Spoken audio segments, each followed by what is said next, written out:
ছবির ওই অর্থে ব্যাপক হারে আমরা কোনো প্রমোশন করতে পারি নাই।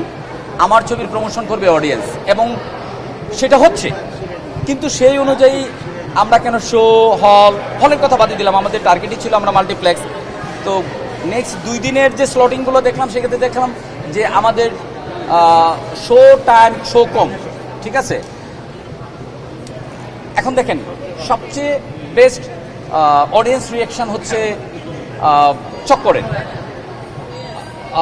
অডিয়েন্স আপনি নিজেরাই দেখছেন। বেস্ট অডিয়েন্স হচ্ছে বরবাদের। এখন ওই হিসাবে যদি আমি করি যে গত 3-4 দিনের তুলনায় বরবাদেরও কিন্তু তুলনামূলকভাবে কমছে, আমাদেরটাও কমছে। হ্যাঁ মানলাম আমরা আন্ডারডগ, আমাদের অনেক প্রচার প্রসারণা নাই, বিগ স্টার নাই, সুপারস্টার নাই, মেগা স্টার নাই, আমাদের ঠিক আছে আমরা মেনে নিলাম। কিন্তু এটা যদি চলতে থাকে দিন শেষে কি দেখতে হবে, দিন শেষে দেখতে পাবলিক ডিমান্ড, পাবলিক কি চাচ্ছে। আবার একই সাথে আমি আরো 2টা পয়েন্ট বলবো। একটা পয়েন্ট হচ্ছে যে পরিমাণ ছবি আমরা ঈদে রিলিজ দিয়েছি সেই পরিমাণ হল হয়তো নেই, এটাও একটা বাস্তবতা। সেকেন্ড বাস্তবতা যদি আমরা বলি যে এই যে মাল্টিপ্লেক্সগুলো সারা বছর তাদের ওই অর্থে ব্যবসা হয় না।